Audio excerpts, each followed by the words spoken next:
जी। अब मैं एक बहुत ही जिसे कहते हैं सुपर डुपर इंपॉर्टेंट सेक्शन शुरू करने जा रहा हूं चिराग फर्स्ट से। हाँ जी, सुपर डुपर इंपॉर्टेंट सेक्शन शुरू करने जा रहा हूं, नाम है जिसका 326, सेक्शन 326 प्रेफरेंशियल पेमेंट। 324 बाद में, पहले 326। देखो जी, दो सेक्शन की सीरीज है ये।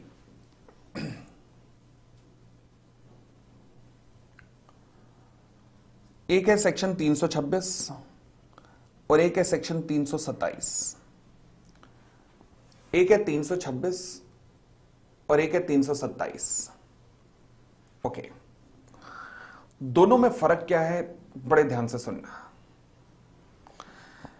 326 बात करता है दो लोगों के बारे में, एक वर्कमैन और एक सिक्योर्ड क्रेडिटर, और 327 बात करता है इंप्लॉइज के बारे में और बाकी ड्यूज के बारे में, इंक्लूडिंग द गवर्नमेंट ड्यूज वगैरह।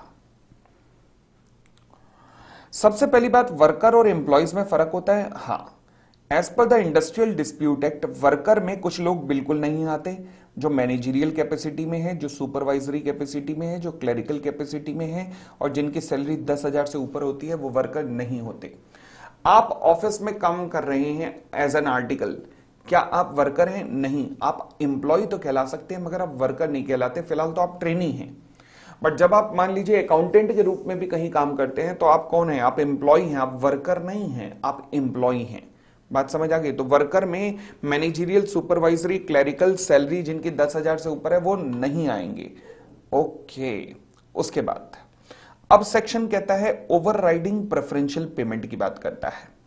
यह कहता है कि जब भी वाइंडिंग अप होगा तो इन डेट्स को सबसे प्रायोरिटी पे किया जाएगा। इन डेट्स को, अच्छा कौन कौन से डेट हैं?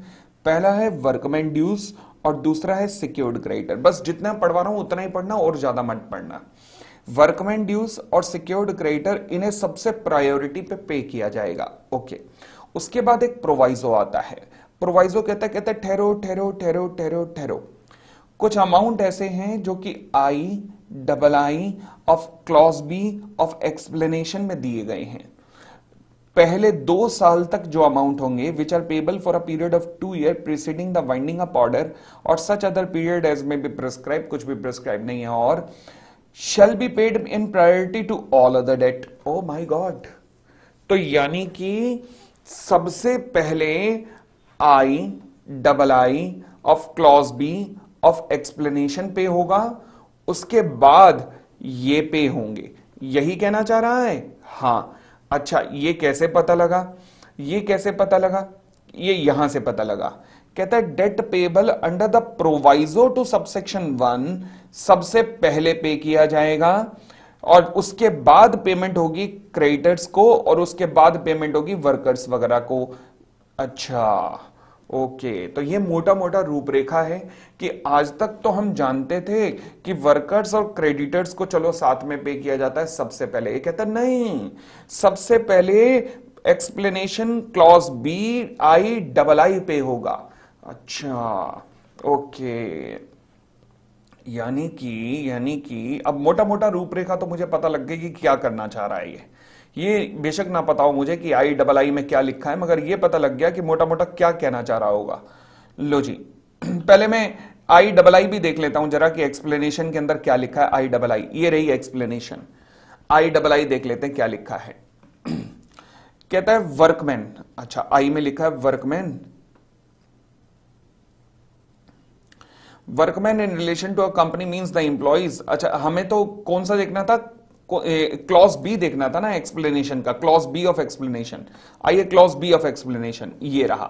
Workman dues in relation to a company means the aggregate of the following. Okay, हमें आई देखने हैं, ध्यान रखना।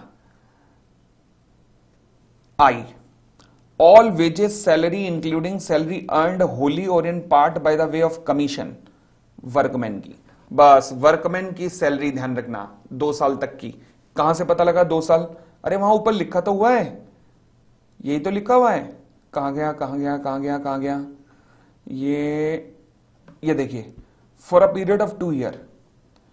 तो पहले 2 साल की, ठीक है ना, सबसे पहले 2 साल की जो सैलरी है वर्कर्स की उन्हें प्रायोरिटी दो। उसके बाद जो उनका हॉलीडे रेम्यूनरेशन बनता है उसको प्रायोरिटी दो। ये जिनका मुंह लाल किया हो ना, केवल उन्हीं को बस पॉइंट्स को ध्यान से पढ़ना, पूरे सेंटेंस याद करने की जरूरत नहीं है। तो आई और डबल आई सबसे ऊपर प्रायोरिटी में आए, आई और डबल आई सबसे ऊपर प्रायोरिटी में आए। उसके बाद क्या बचता है, डेथ और डिसेबलमेंट वाला ट्रिपल आई, ये सबसे बड़ी प्रायोरिटी में नहीं आया। अच्छा, all sum due to any workman from the provident fund etcetera, ये भी सबसे बड़ी प्रायोरिटी में नहीं आया। सबसे बड़ी प्रायोरिटी में आई और डबल आई आए हैं। ओके, अभी तक का कॉन्सेप्ट थोड़ा सा अब समझ आना शायद शुरू हुआ हो, नहीं तो अभी एक समरी चार्ट में तो क्लियर कर ही दूंगा। फिलहाल ये था कंपनी एक्ट 1956 की दुनिया, मुझे अब इससे कोई लेना देना नहीं है, हटा दो इसे, मुझे इससे कोई लेना देना नहीं है। मैं सीधा कंपनी एक्ट 2013 की दुनिया में आ रहा हूं। कंपनी एक्ट 2013 सेक्शन 326 एनालिसिस में क्या कहता है, सबसे पहले प्रायोरिटी किसको दूंगा, specific dues of the workman. Specific dues of the workman जो लास्ट 2 साल के हैं, लिखना शुरू करो। कहां दिए हुए हैं, क्लॉज बी में।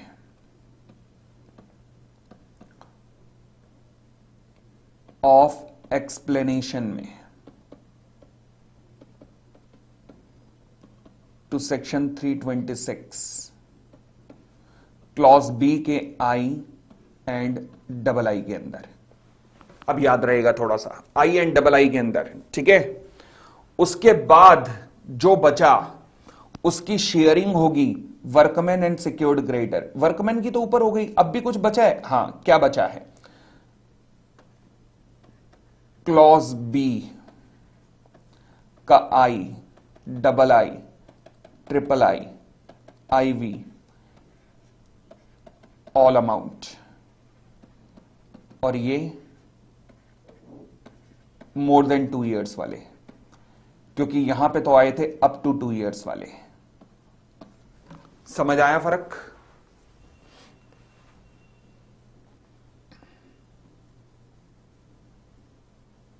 समझ आया? क्लियर? तो मैंने कहा सबसे पहले स्पेसिफिक ड्यूज पे होते हैं, ये रहे स्पेसिफिक ड्यूज। इसमें क्या क्या आता है, wages, holiday remuneration up to 2 years। सबसे पहले ये पेमेंट होती है। बेटा आईबीसी की प्रायोरिटी इससे मिक्स मत करो, आईबीसी अलग है, ये अलग है, दोनों को मिक्स मत करो। चले, अगर आईबीसी में जाओगे तो वो वाली प्रायोरिटी लगेगी, कंपनी एक्ट में आओगे तो ये वाली प्रायोरिटी लगेगी। आगे, अब मैंने कहा जी वर्कर्स और क्रेडिटर्स के बीच में कैसे शेयर की जाएगी प्रॉपर्टी। वर्कर्स और क्रेडिटर्स के बीच में प्रॉपर्टी की वैल्यू कितनी है, 1 लाख रुपए। क्रेडिटर्स का आउटस्टैंडिंग है 60,000 रुपए, वर्कर्स का आउटस्टैंडिंग है 40,000 रुपए। अदर देन स्पेसिफिक ड्यूज हटा दो बाकी दूसरे वाले में, हाँ जी, ये अदर देन स्पेसिफिक ड्यूज को हटा के बाकी जो बचे 40,000 वो है। तो आपस में शेयर कैसे की जाती है, 40,000 पोर्शन वर्कर का बना प्रॉपर्टी में, 60,000 पोर्शन क्रेडिटर्स का बना।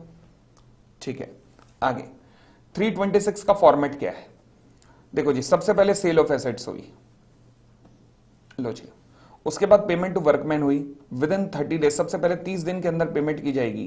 कौन सी, of dues as prescribe in explanation B, I and double I, wages and holiday remuneration. Holiday remuneration है ये, हॉलीडे रेम्यूनरेशन की पेमेंट होगी जो अप टू 2 years तक पेमेंट होनी है, पहले 2 साल की। सबसे पहली पेमेंट इसको हुई अप टू 2 years वालों को। उसके बाद बताओ, उसके बाद आपकी बैलेंस एसेट्स बची, जो बैलेंस एसेट बची उसके बाद ये किसके बीच में शेयर होगी, फिक्स चार्ज होल्डर यानी कि सिक्योर्ड क्रेडिटर के बीच में और वर्कर के बीच में। वर्कर में क्या क्या आया, बी का आई, बी का डबल आई, ये कौन से हैं, due for more than 2 years। B का ट्रिपल आई, बी का आई वी, ये कौन से हैं, टोटल। समझ आ गई बात? उसके बाद इनके बीच में प्रॉपर्टी को शेयर किया जाएगा।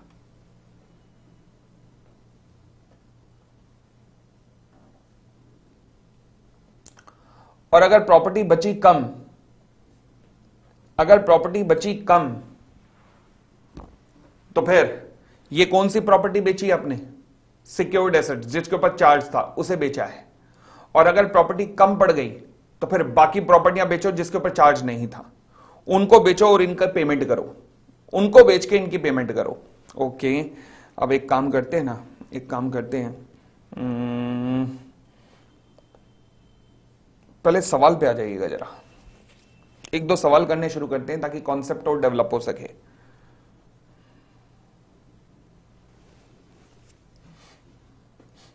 आइएगा।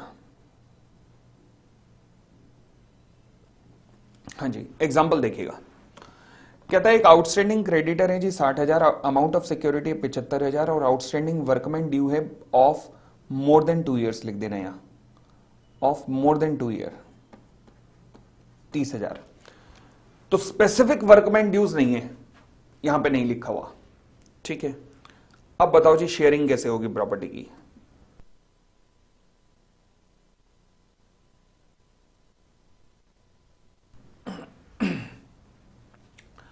प्रॉपर्टी की शेयरिंग देखिए जी कैसे होगी।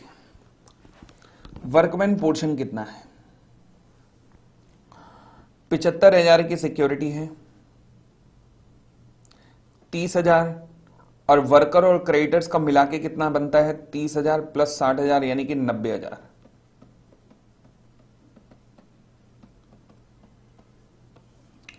तो वर्कमैन का पोर्शन बना 75,000 इंटू 30,000 डिवाइडेड बाय 90,000 यानी कि 25,000। क्रेडिटर का पोर्शन बना 25,000 इंटू 60,000 डिवाइडेड बाय 90,000 यानी कि 50,000। तो 75,000 की प्रॉपर्टी में वर्कमैन को कितना मिल पाया 25,000 और क्रेडिटर को कितना मिल पाया 50,000। अब मुझे बताइए वर्कर का अभी भी कुछ पड़ा है, क्योंकि 90,000 बनता था दोनों को, मगर 75,000 की प्रॉपर्टी थी, तो क्या कर सकते हैं, अब क्या करें। हाँ जी, अभी भी बताइए वर्कर का कितना पैसा बचा है 5,000। अभी भी बताइए क्रेडिटर का कितना पैसा बचा है, 60,000 था, मिला कितना 50,000, तो यानी कि 10,000 अभी भी बचा है। बट क्रेडिटर के पॉइंट में, अब क्रेडिटर ना तुम्हारे सामने क्वेश्चन लेके आए, देखा हमें पूरी पेमेंट नहीं मिली। क्यों नहीं मिली, क्योंकि हमारी प्रॉपर्टी को वर्कर के साथ शेयर करवा दिया गया ना। अगर हमारी प्रॉपर्टी को वर्कर के साथ शेयर ना कराते ना तो हमें पूरा मिल जाता। ये जो शेयरिंग हुई है ना, इस वजह से नहीं मिली हमें पूरी। तुमने क्रेडिटर की कंप्लेन सुनी कि अच्छा ये ऐसे बोल रहा है, ये कह रहा है कि मुझे क्यों नहीं मिला, क्योंकि प्रॉपर्टी के अंदर मैंने शेयर करा दिया है किसको, वर्कर को, और अगर मैं वर्कर को शेयर ना कराता तो कसम से मुझे पूरा मिल जाता। यही कह रहा है, यही कह रहा है ना क्रेडिटर तू, कि अगर तू शेयर ना कराता तो तुझे पूरा मिल जाता, यही कहना चाह रहा है ना तू। अच्छा आ जा बेटा, अब मुझे बता दे एक बात कि तेरे को कितना रियलाइज नहीं हुआ। 60 था, 50 मिला, 10,000 रियलाइज नहीं हुआ। अब मुझे तू ये भी बता दे कि तूने कितनी प्रॉपर्टी शेयर की है, वर्कर के हिस्से में कितनी प्रॉपर्टी आई है 25,000। ओके ओके, ठीक है ठीक है ठीक है। तो अब ध्यान रखना, एक बात सुन, तूने 25,000 की प्रॉपर्टी शेयर की है, तेरा बैलेंस तो 10,000 ही बचता है ना, तो तेरा जितना बचता है मैं रिकवर करवा रहा हूं ना, चल आ जा। यानी कि विच एवर इज लोअर, दोनों में से जो भी लोअर होगा वो क्रेडिटर अब मैं तेरा रिकवर करवाऊंगा बैलेंस वर्कमैन ड्यूज के साथ में। अब मैं बाकी बची एसेट्स को बेचूंगा। कौन सी एसेट्स को बेचूंगा, जिनके ऊपर अभी कोई चार्ज नहीं था, क्योंकि जिनके ऊपर चार्ज था वो तो बेच दिया, जिनके ऊपर चार्ज था उनको तो बेच दिया। अब जिनके ऊपर चार्ज नहीं है उन एसेट्स को बेचा जाएगा। अब मान लीजिए एसेट्स ने रियलाइज किया 10,000 रुपए, फिर वर्कमैन को कितना हो गया, वर्कमैन का है 5 और क्रेडिटर का है 10, तो यानी कि 5 डिवाइडेड बाय 15 इतना, और क्रेडिटर का इतना हिस्सा हो गया। ओके, अगले क्वेश्चन पे आइएगा। अगला क्वेश्चन, आउटस्टैंडिंग क्रेडिटर है 60,000, सिक्योरिटी है 45,000, workman outstanding for more than 2 years है 30,000। मोर देन 2 ईयर्स कर देना, मोर देन 2 ईयर्स, ताकि हम स्पेसिफिक अभी ड्यूज पे नहीं आ रहा हूं, अभी स्पेसिफिक ड्यूज का क्वेश्चन अभी बनेगा आगे। पहले ये करना सीखे हम। 45,000 में वर्कमैन का पोर्शन कितना हुआ 15,000, क्रेडिटर का पोर्शन कितना हुआ 30,000। ठीक हो गई थी बात। बैलेंस का वर्कमैन का पोर्शन निकालिए, 30 minus 15 is equal to 15,000। 30,000 due था, 15,000 मिल पाया है, तो यानी कि 15,000 बचा। अब आइए क्रेडिटर के पोर्शन पर, खुद आंसर देखिए, 2 मिनट है आपके पास। पहले खुद देखिए, क्वेश्चन खुद करके देखिए, कहीं ऐसा ना हो कि लग रहा हो कि जल्दी जल्दी उड़ा दिया। खुद देखिए, क्वेश्चन खुद करके देखिए, पहले क्वेश्चन को खुद समझिए, यहां तक आइए, क्रेडिटर के पोर्शन तक जब आ जाएं तो मुझे डन का मैसेज दीजिए, क्योंकि अब जो मैं समझाने वाला हूं वो पंच लाइन है।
बस यही पंचलाइन थी, अब सुनना जी।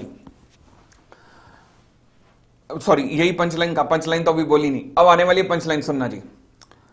क्रेडिटर चिल्लाए, फिर चिल्लाए, देखा प्रॉपर्टी शेयर की थी ना, देखा प्रॉपर्टी शेयर की थी ना, नुकसान हो गया ना। हमने कहा इधर इधर इधर, चल इधर इधर, कितना नहीं मिला तुझे?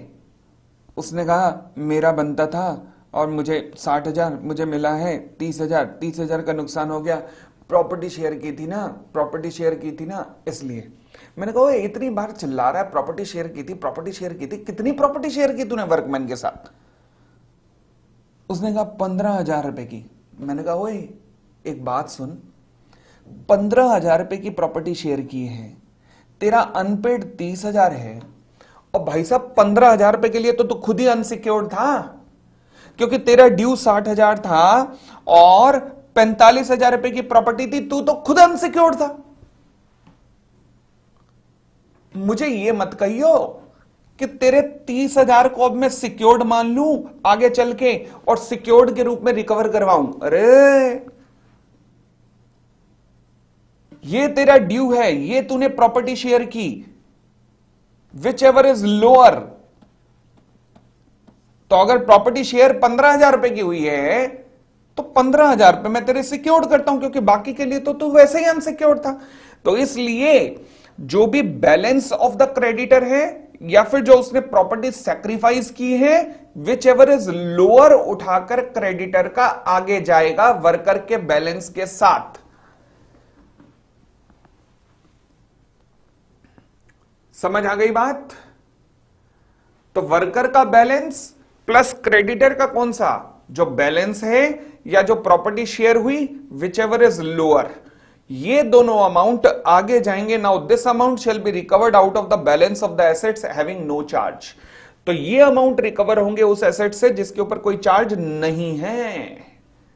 ये अमाउंट रिकवर होंगे उस एसेट से जिसके ऊपर कोई भी चार्ज नहीं है। समझ आया तो बोलो ना हाँ।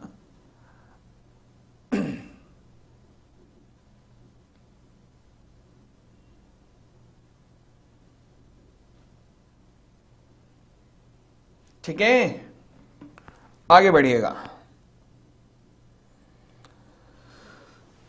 अब हम स्पेसिफिक वर्कमैन ड्यूज को भी डाल देते हैं बीच में। कहता है जी वर्कमैन ड्यूज है 50,000, सिक्योरिटी है 45,000, फिक्स चार्ज होल्डर का है 60,000। दोबारा से बोल देता हूं, देखो जी भाई, सबसे पहले आपने वर्कर्स और क्रेडिटर्स को, जो भी क्रेडिटर्स की सिक्योरिटी थी जिसके ऊपर चार्ज था, आपने उसे बेचा और वर्कर्स और क्रेडिटर्स को प्रोपोर्शन में पे किया। जो बैलेंस का वर्कमैन पोर्शन है वो सारा उठा लो, पर क्रेडिटर का उतना पोर्शन उठाना जितना बैलेंस है या जितना उन्होंने सिक्योरिटी शेयर की, which ever is lower, which ever is lower. ठीक है ना? हाँ जी, यही थी पंचलाइन बस।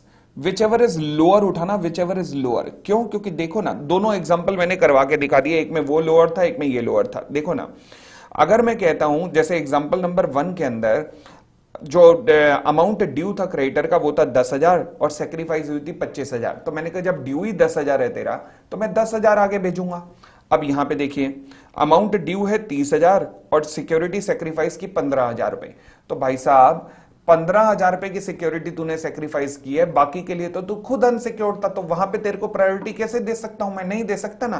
तो इसलिए जितने के तू सिक्योर्ड था उसी की प्रायोरिटी मिलेगी ना। तो इसलिए जो तूने सिक्योरिटी शेयर की तो यानी कि उसको मैं आगे लेके जा रहा हूं। मतलब दूसरे शब्दों में जो भी अमाउंट क्रेडिटर का ड्यू है या फिर जो भी प्रॉपर्टी उसने शेयर की, विच एवर इज लोअर, आगे जाएंगे, वर्कमैन के साथ आगे जाएंगे।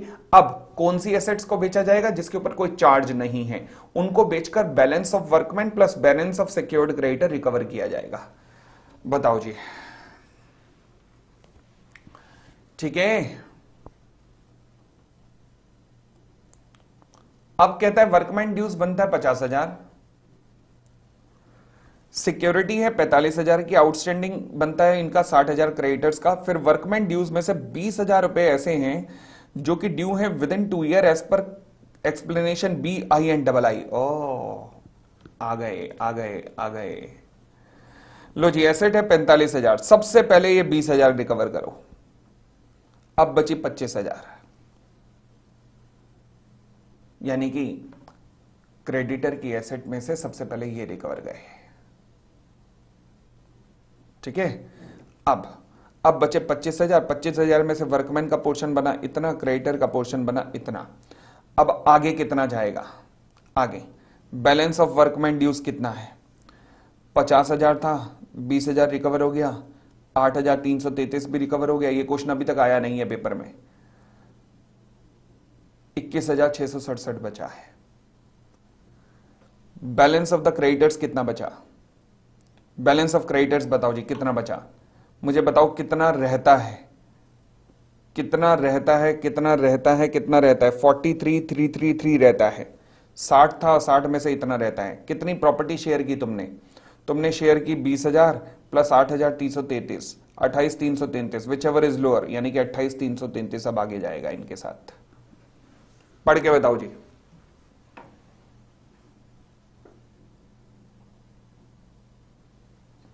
बताओ जी, बताओ बताओ बताओ, फटाफट बताओ। समझ आया पूरा कॉन्सेप्ट? संभाल लोगे? कहीं पोपली को रुस्वा तो नहीं कर दोगे?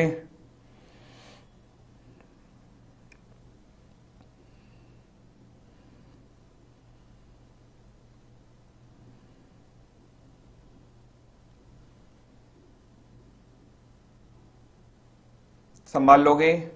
एक बार अब समरी जरा अपने हाथों से लिख के देखना इसकी, इस सेक्शन की समरी जरा अपने हाथों से लिख के देखना। आप जब अपने हाथों से लिखोगे तो कॉन्फिडेंस बढ़ेगा कि हां अब ठीक है।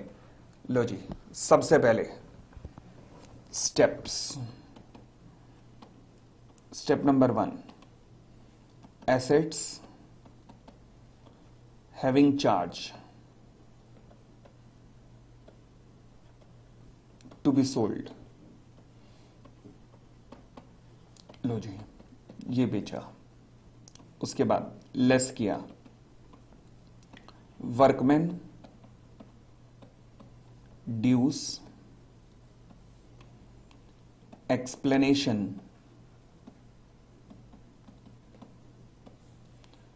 क्लॉज बी का आई एंड डबल आई। आई मतलब वेजेस, डबल आई मतलब holiday remuneration, due with in 2 years. सबसे पहले इसकी पेमेंट हुई, ये बैलेंस एसेट बची है।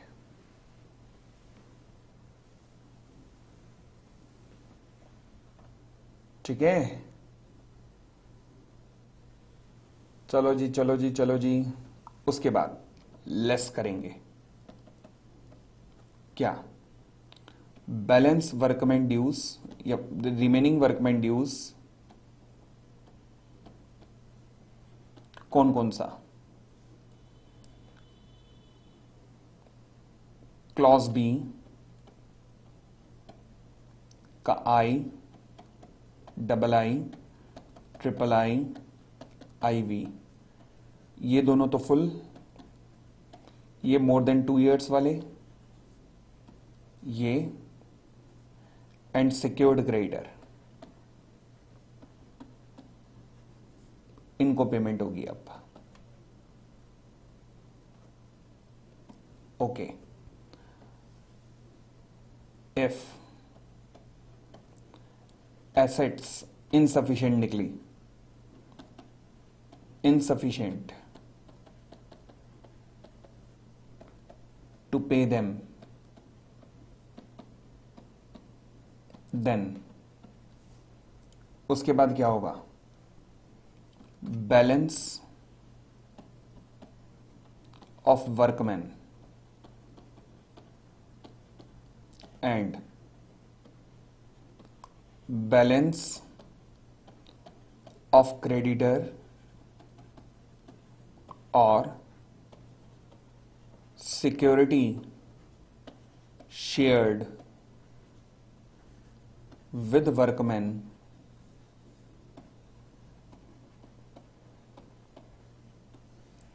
whichever is lower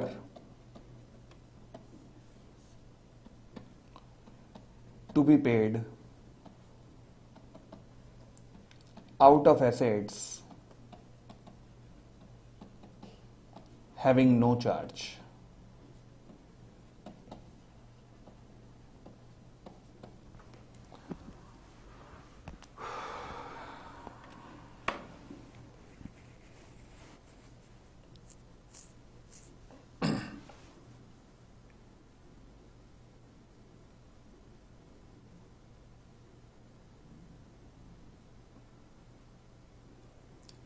सोल जी आज बताऊंगा, आज बताऊंगा।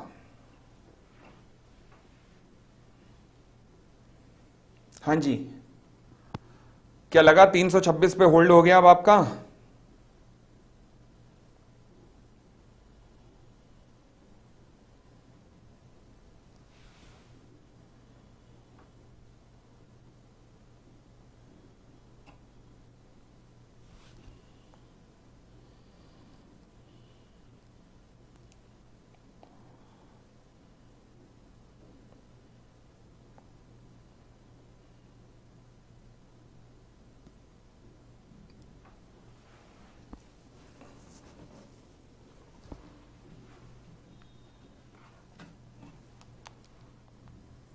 क्वेश्चंस इसके ना, क्वेश्चंस किशोर जी ये जो मैंने बनाए हुए बस यही है, इसके क्वेश्चंस वैसे अपलोड कर दूंगा, मैं आज ही कर देता हूं पक्का।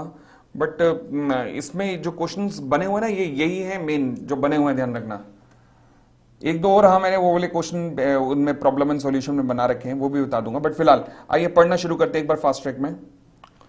कहता है in the winding up of the company under the act the following debt shall be paid in priority to all other debt, workman dues and where a secured creditor has realized a secured asset, so much of the debt due to such a secured creditor as could not be realized by him, यानी कि debt is unpaid है, और the amount of workman portion in his security जो उसने which he shared,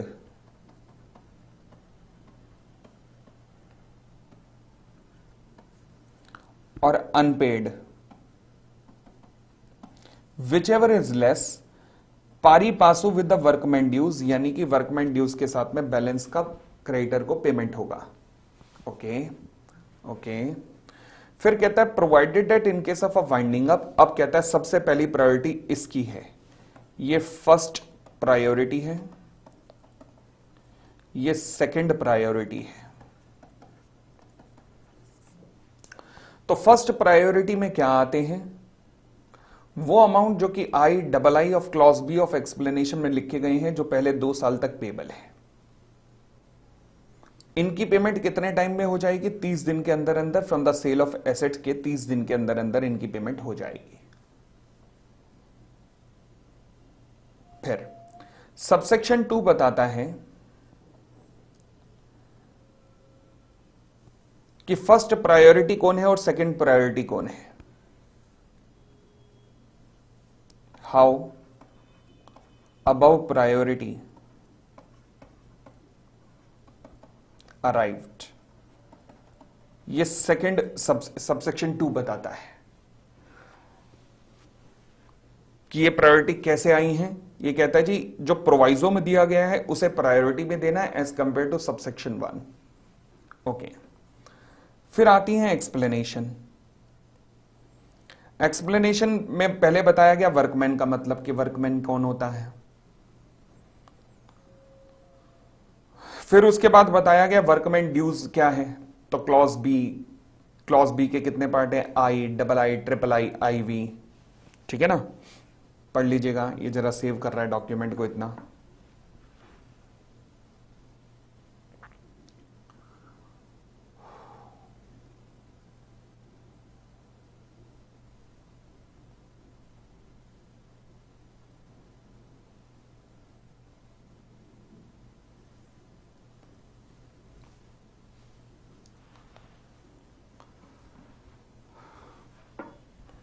अरे हो जा save भाई, हो जा।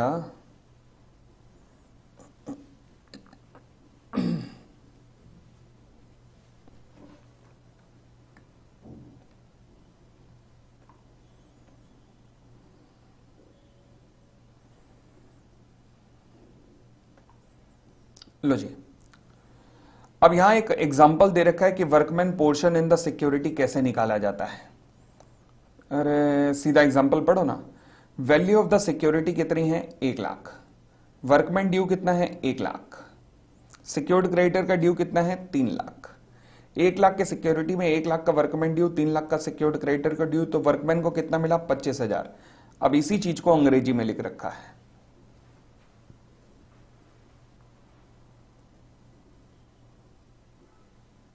ठीक हो गई इतनी बात? ठीक है नवीन जी, अभी अनाउंस कर देता हूं।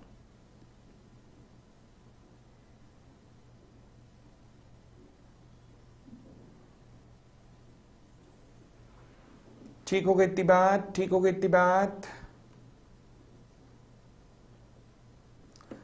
इसमें एमसीक्यू आए ना आए भाई, कॉन्सेप्ट समझ आना चाहिए, संभाल लोगे ना, बस इतनी सी बात है।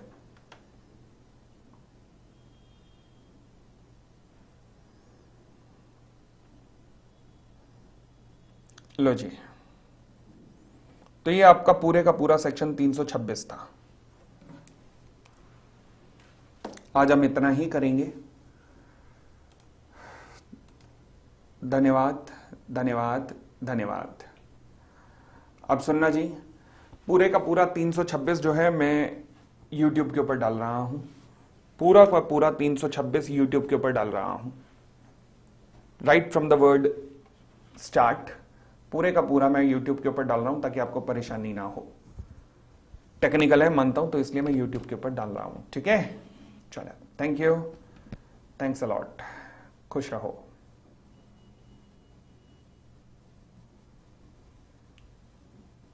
मार्च के अंदर हमारी बहुत इन डेप्थ रिवीजन दोबारा शुरू होगी, बट वो रिवीजन होगी 30 दिन 45 घंटे। 1.5 घंटे की कर दी है, पहले मैं सोच रहा था 1 घंटे की करूंगा, मगर नहीं, 1.5 घंटे से कम में काम नहीं चलेगा, तो इसलिए 30 दिन 45 घंटे 1 मार्च से 31 मार्च तक रहेगी वो।